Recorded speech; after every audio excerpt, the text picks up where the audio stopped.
யார் மனதையும் புண்படுத்தும் நோக்கம் இல்ல.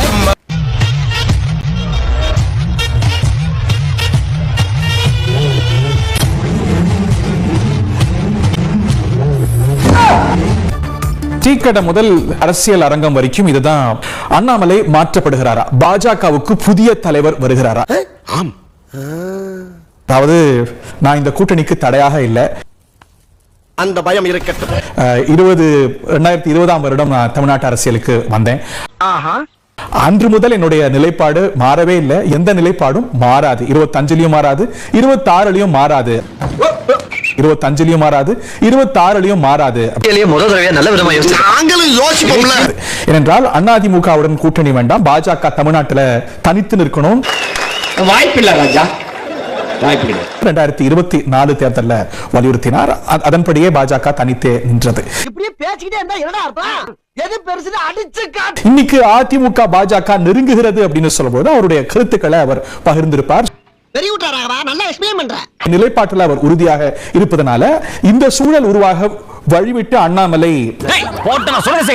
நீ சொல்ற நான் செய்யறது, நான் சொல்றத நீ செய்யடா, பொறுக்கி புறம்போக்கு பரதேசி பண்ணாட திருட்டு எச்சிக்கல. பாஜகவை பொறுத்த வரைக்கும் பல விஷயங்களை யூகிப்பது அப்படிங்கிறது வீணான விஷயம் அப்படிங்கிறதையும் யூகிப்பது அப்படிங்கிறது வீணான விஷயம் அப்படிங்கிறதையும் இந்த அவமானம் உனக்கு தேவையா? பத்திரிகையாளர் திரு ஆர்.கே. ராதாகிருஷ்ணன் நிகரார்.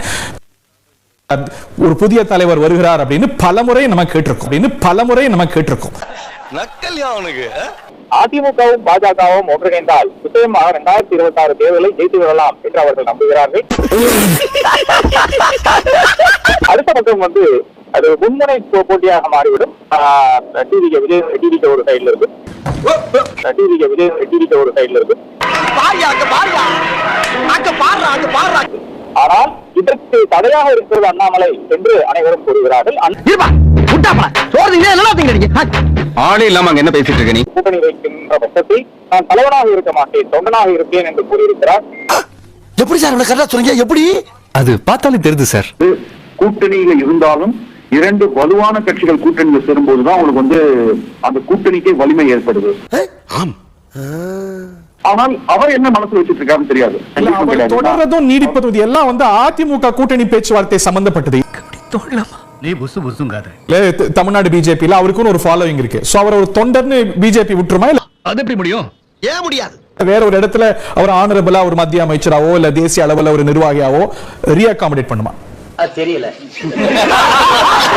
ஆரம்பமே இப்போ இந்த மாதிரி டிசிஷன்ஸ் பாத்தீங்கன்னா உங்களுக்கு these are all very important decisions. Take அண்ணாமலையே பலமுறை சொல்லிட்டாரு. என்னவா இருக்கும்? எனக்கு என்னடா தெரியும்?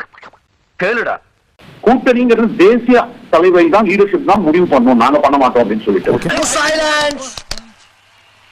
இந்த ரெண்டு கூட்டணியும் சேர்ந்தாலே உங்களுக்கு ஆல்மோஸ்ட் 40% மேல டச் பண்றாங்க. அதிமுக கூட்டணி ஒண்ணு அமைச்சிட்டாங்கன்னா பிஜேபியோட அது ஒரு வினிங் அலைன்ஸ் மக்கள் டிசைட் பண்ணுவாங்க. காலத்தின் கட்டாயம்.